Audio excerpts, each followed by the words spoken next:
사랑하는 성도 여러분, 여러분들은 지금 어떤 잠시라고 하는 시간을 살고 계십니까? 아마 여러분들의 지금의 잠시라고 하는 상황은 다양할 것입니다. 어떤 분은 끝이 안 보이는 슬픔의 잠시를 살아갈 수도 있습니다. 또 어떤 분들은 오래 끌고 있는 해결되지 않는 문제 때문에 어려운 잠시를 살고 계실 수도 있습니다. 또 어떤 성도님은 회복되지 않는 마음의 상처라고 하는 참 힘든 잠시의 삶을 살고 계실 수도 있습니다.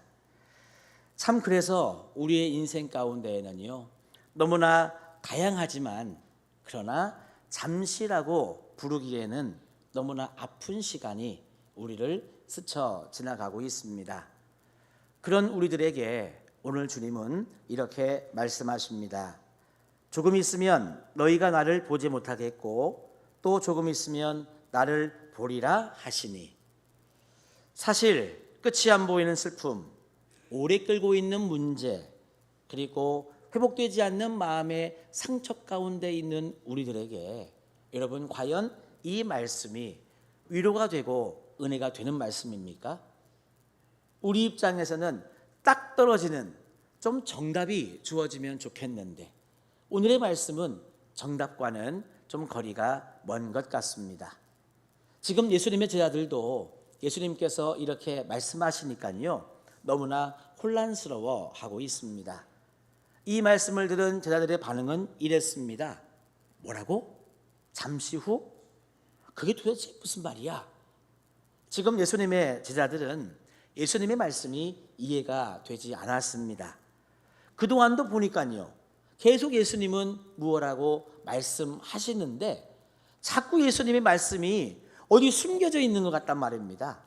들어도 도통 이해가 되지 않는 그런 말씀을 예수님이 하시는 거예요. 그래서 제자들의 마음은 참 뒤죽박죽이었습니다. 그런데 우리가 주목해야 될 참 대목이 있습니다.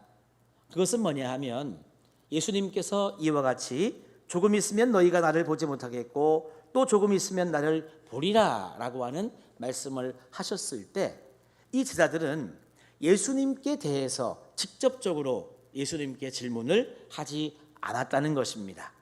예수님께 직접 말을 하지 않았어요. 먼저는 마음속으로 도대체 그 말씀이 무엇이야? 마음속으로 고민했고 그 다음에는요, 가까이 있고 또는 친한 제자들에게, 다른 제자들에게 속닥속닥 이야기한 거죠. 지금 예수님이 뭐라고 말씀하신 거야? 너 혹시 그 뜻 알겠어? 난 잘 모르겠어. 이러면서 이 혼자 고민 또는 친하고 옆에 있는 다른 제자들에게 살짝 물어보는 정도만 하고 있었습니다. 그런데 여러분, 예수님은요, 그 말도 그 생각도 다 들으셨습니다.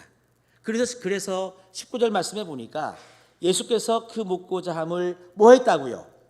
아셨다고 말씀하고 있습니다. 여러분, 저는 이 대목에서 예수님의 마음을 또 한 번 느끼고 저는 말씀을 준비했습니다.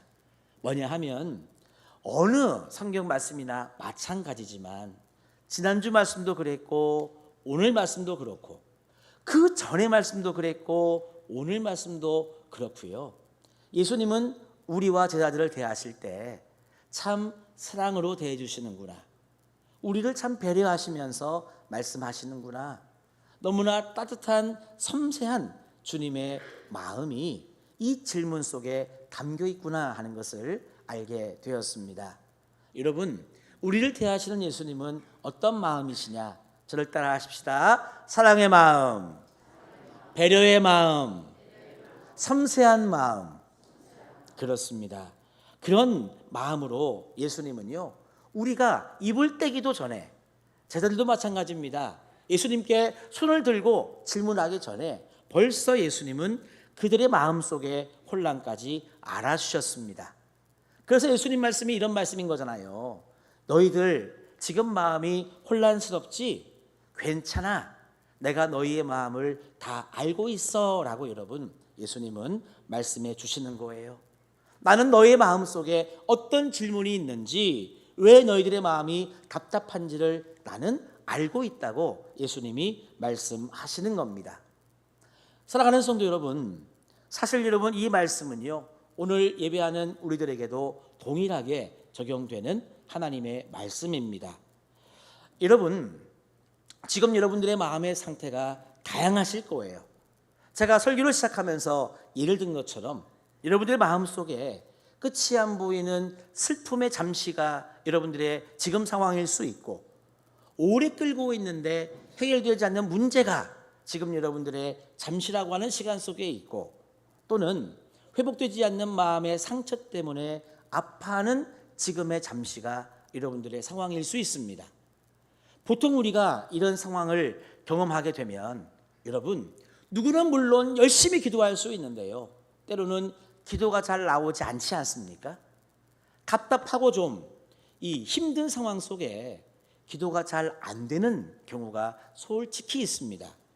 그리고 그럴 때는 여러분, 이렇게 예배의 자리에 나와서 앉아는 있는데 하나님의 말씀이 잘 안 들릴 때가 있어요. 그냥 말씀이 나에게 깨달음이 되고 은혜가 되고 감동이 되면 좋겠는데 그냥 스쳐 지나가는 때도 솔직히 있습니다. 그러면 예배드리고 돌아가는 우리의 마음이 여러분 은혜로 막 충만하고 성령 충만해야 되는데 가끔은 좀 공허하고 조금 허전할 때가 여러분 솔직히 있지 않습니까? 그래서 여러분 오늘의 말씀이 우리들에게 위로가 된다는 거죠. 왜냐하면 주님은 똑같이 우리들에게 말씀을 하시는 겁니다. 괜찮아. 지금 너는 너 자신도 너의 마음을 잘 알지 못하지? 그런데 나는 너의 마음을 알아. 그러니 괜찮아 라고 여러분 주님께서 우리들에게 위로를 해 주시는 겁니다. 여러분 진짜 위로가 뭘까요? 내가 아무것도 모르는 사람에게 내 상황과 형편과 처지를 막 이야기해서 그 상대방이 드디어 알았어요. 그래가지고 아이고 그러셨군요, 얼마나 힘드세요, 얼마나 어려우세요 하면서 그렇게 받는 것도 위로인 거 맞습니다.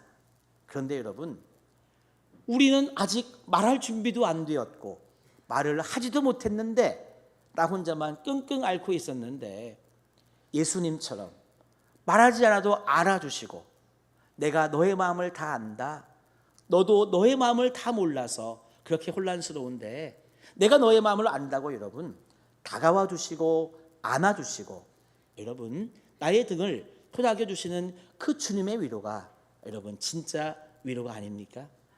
무엇이 은혜입니까? 물론 여러분 방언의 은사도 받고 뭔가 여러 물질의 축복도 받고 건강의 축복도 받는 것이 하나님의 은혜인 것은 맞습니다만은 더 큰 은혜가 무엇일까요? 기가 막힌 상황 속에 그 상황을 인정하고 받아들이면서도 하나님이 하시면 무엇이든지 다 이루어질 수 있음을 여러분 믿고 이 자리에서 일어날 수 있도록 도와주시는 것이 하나님의 은혜 아니겠습니까?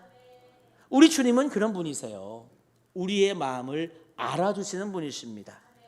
내가 기도하지 못했고 내가 엎드려 간구하지 못했어도 내가 내 마음조차 다 헤아리지 못했어도 우리 주님은 전능하시기에 전지하시기에 나보다 나를 더 잘 아셔서 나에게 다가와 주시는 분, 안아주시는 분, 정말 나의 등을 토닥여 주시며 괜찮다고 내가 너를 다 안다고 말씀해 주시는 그 주님의 위로와 은혜가 여러분 이 시간 우리 모두에게 충만하시기를 주님의 이름으로 축원합니다.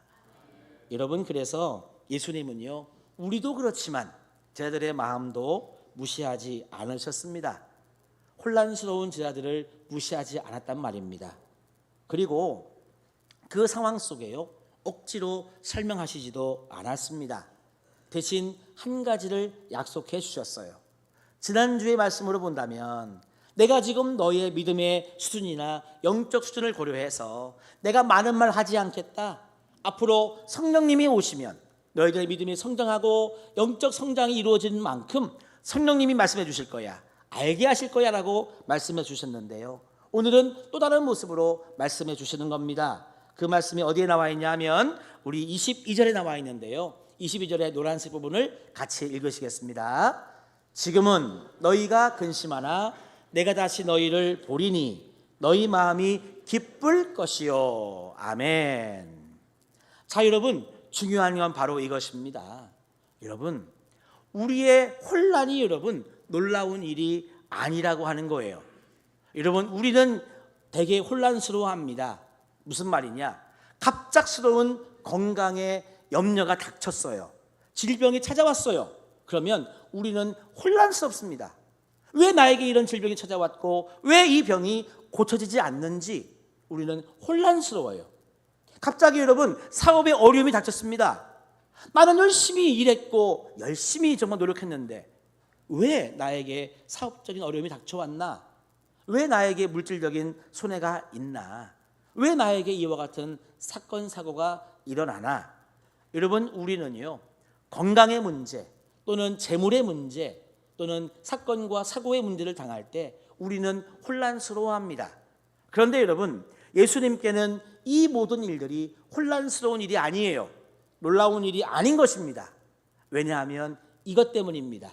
저를 따라 합시다. 예수님은 나의 모든 것을 알고 계신다. 할렐루야.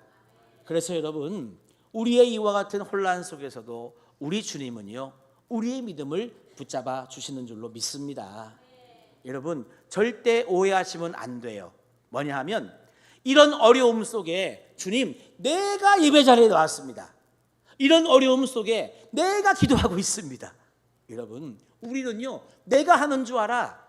다 그렇잖아요. 잘 되면 누구 탓이에요? 내 탓. 안 되면 누구 탓이에요? 조상 탓, 남 탓하지 않습니까?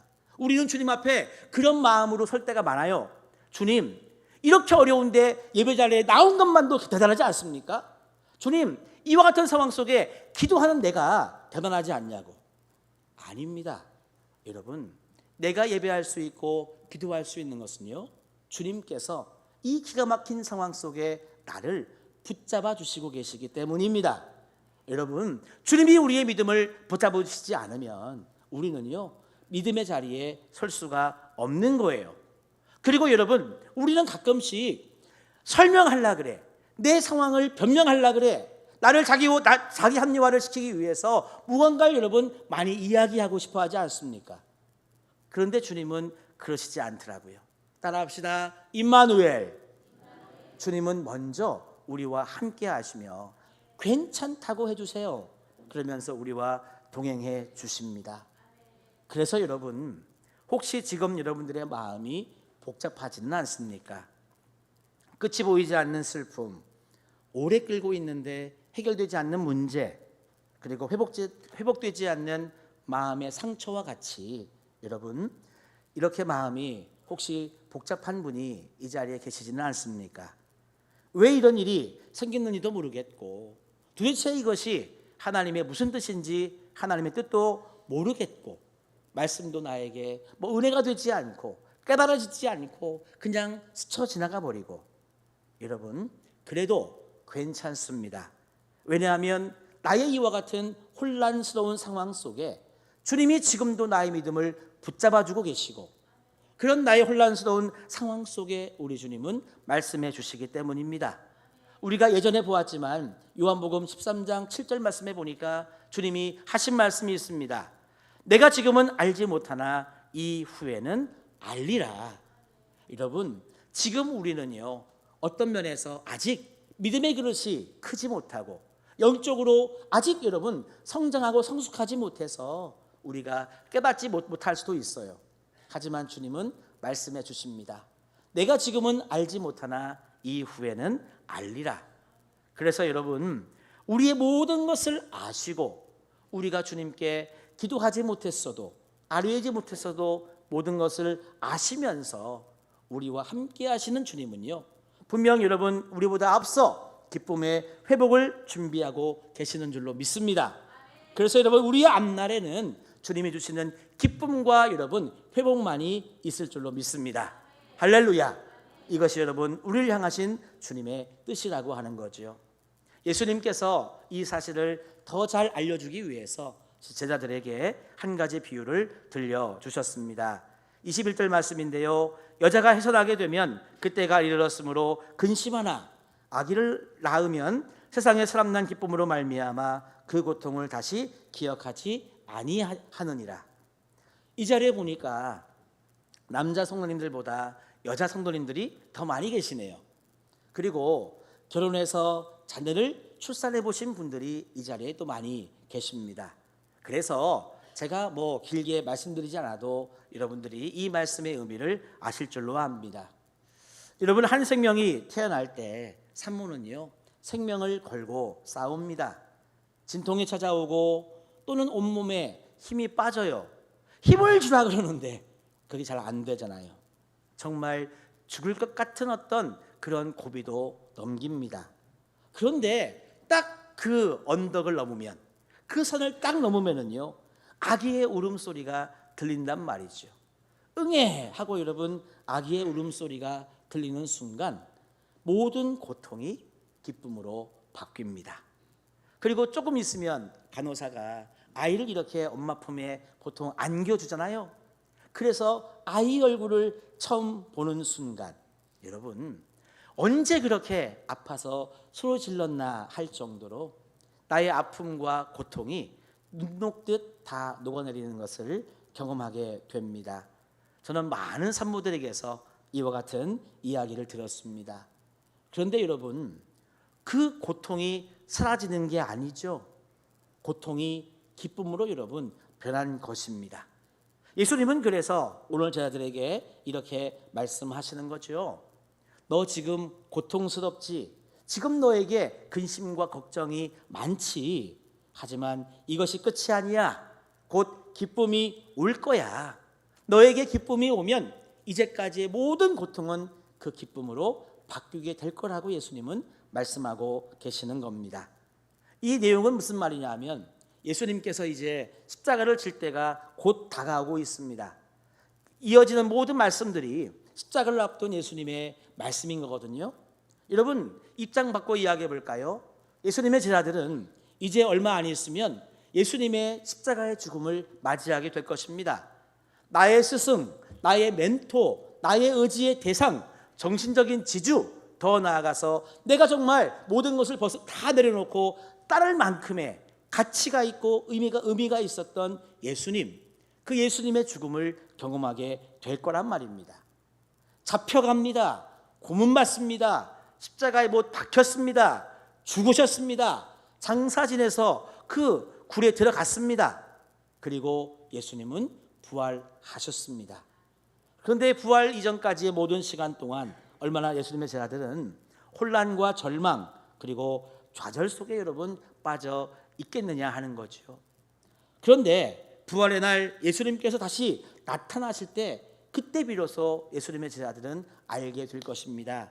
그래, 이 모든 아픔이 결국 부활의 기쁨, 이것을 위해서 두셨던 과정이구나 하는 것을 알게 된다는 거죠. 여러분, 그래서 우리의 삶도 마찬가지라고 하는 것입니다. 우리들에게 고통의 시간이 있을 수 있습니다. 그리고 눈물의 밤이 있을 수 있습니다. 제가 설교 시작부터 벌써 한 3번 반복한 것 같은데, 마치 그와 같은 기가 막힌 상황들이 우리의 잠시라고 하는 오늘의 시간을 채울 수 있습니다. 하지만 예수님은 오늘 우리들에게도 똑같이 말씀하십니다. 22절 말씀에 우리 노란색만 같이 읽어봅시다. 시작. 너희 기쁨을 빼앗을 자가 없으리라. 아멘. 여러분, 세상이 우리들에게 기쁨과 위로를 주는 것은 사실입니다. 그런데요, 세상이 주는 기쁨과 위로는 잠깐인 것 여러분 알고 계십니까? 세상이 주는 기쁨은요, 빼앗기는 여러분 그럴 때가 너무나 많다는 거예요. 여러분, 우리는 과거에 다 건강했습니다. 그래서 새벽에 여러분 출근해 가지고요, 밤늦게 퇴근해도 그 다음날 새벽에 여러분 출근하는데 아무런 지장이 없었습니다. 공부할 때도요, 밤새고 공부해도 그날 또 그 다음날 공부할 수 있었어요. 그런데 웬일입니까? 어느 날부터 우리 건강의 수치가 문제가 생기기 시작합니다. 혈압이 올라갑니다. 콜레스테롤 수치도 올라갑니다. 혈당도 올라갑니다. 갑자기 어깨가 아파요. 무릎이 아프네요. 우리들에게 여러분 왜 이런 건강에 염려가 찾아옵니까? 이 세상은 건강이 기쁨도 주지만 건강의 기쁨을 빼앗아 가기도 하는 것이 세상인 것이죠. 예전에는 여러분 우리의 마음이 건강했어요. 그래가지고 웬만한 이야기에는 상처 안 받았습니다. 그런데 세월이 흐르다 보니까요, 요즘은 조그만한 무슨 말 한마디에도 그렇게 서운해가지고 여러분 눈물 흘리고 고개 돌리는 일이 우리 가운데 얼마나 많습니까? 예상치 못한 사고나 실패로 인해서 우리의 마음의 평안이 흔들릴 때도 있습니다. 그래서 여러분, 이 세상이 주는 기쁨과 위로라고 하는 것은 주어지는 것은 맞는데 그것을 빼앗아가 버리는 것도 이 세상이라고 하는 것입니다. 하지만 주님은 우리들에게 말씀하십니다. 지금은 너희가 근심하나 내가 다시 너희를 보리니 너희 마음이 기쁠 것이요 너의 기쁨을 빼앗을 자가 없으리라. 너희의 기쁨을 빼앗을 자가 없겠다고 하는 것이 우리 주님의 말씀입니다. 그러면 여러분, 왜 세상은 기쁨도 주고 위로도 주지만 이것을 빼앗아 가버리는데, 가져갈 때가 있는데 우리 주님이 주시는 기쁨은 빼앗길 자가 없다, 계속 기쁠 수 있을까? 그 비결은 한 가지입니다. 저를 따라 합시다. 예수님이 기쁨이시기 때문에 그렇습니다.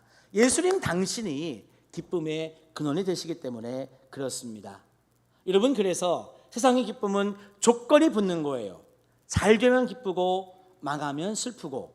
그러니까 여러분, 세상이 주는 기쁨이라고 하는 것은 상황에 종속된 우리의 감정이라고 하는 것입니다. 그런데 여러분, 주님 안의 기쁨은 달라요. 여러분, 예수님이 부활하시고 예수님의 제자들에게 찾아오셨을 때 제자들은요, 그들의 삶이 바뀌었습니다. 이야, 예수님이 부활하셨구나. 그 예수님의 말씀이 다시금 생각나면서 그들은 충만한 기쁨으로 채워졌고, 그때부터는 기쁨이 죽을 때까지 사라지지 않았습니다. 그래서 여러분, 예수님을 소유한 자, 예수님을 영접한 자, 예수님을 믿고 살아가는 자에게는 여러분 날마다 기쁨으로만 채워진다는 것이죠. 몇 해 전에 제가 어느 세미나를 갔는데 그 세미나에 오셨던 우리 중동 선교사님이 잠시 간증을 했던 시간이 있었습니다. 그 선교사님은요, 중동 지역에서 복음을 전했는데 하나님께서 참 은혜를 주셔서 어느 한 청년이 예수님을 영접했다는 거예요. 여러분, 중동은 잘 아시겠지만 지금도 복음의 불모지이고요, 그들의 어떤 이 모슬림의 신앙에 따라서 이 개종을 하면, 예수님을 믿으면은 여러분 불이익 정도가 아니라 말 그대로 죽임을 당하는 것도 지금 이 시대에 일어나는 참 안타까운 일입니다. 이 청년이 선교사들의 이 선교 복음을 전도를 받아서 예수를 믿게 되었습니다. 이 가정에서는 반대했어요. 혹시 우리 아들에게 무슨 일이 일어날까 봐. 그래서 반대했지만 결국 이 아들은, 청년은 예수님을 영접했고, 그리고 이 부모님 모르게 세례까지도 받아서 신앙생활을 했습니다. 하지만 이게 어떤 과정에서였는지 마을 사람들에게 아무개 집 누가 개종을 했다고, 예수를 믿었다고 소문이 어떻게 나게 된 것입니다. 그래서 하루는 마을 사람들이 이 집에 찾아왔습니다. 그래서 누구 나오라고 막 이렇게 한 거예요. 그래서 이 청년이 서서 왜 무슨 일이냐고 물어봤을 때 마을 사람들이 묻습니다. 너 혹시 개종했냐고, 너 혹시 지금 예수를 믿냐고, 너 소문에 세례까지 받았다는데 사실이냐고 이렇게 물었습니다. 그때 여러분, 살 수 있는 길이 있죠. 어떻게 하면 살 수 있습니까? 나는 예수를 믿지 않는다고 부인하면 살 수 있어요. 그런데 이 청년은 부인하지 않았습니다. 나는 예수님을 나의 구주로 영접했다. 그리고 나의 신앙을 고백하고 세례를 받았다. 나는 그리스도인이다라고 하는 이야기를 한 것입니다.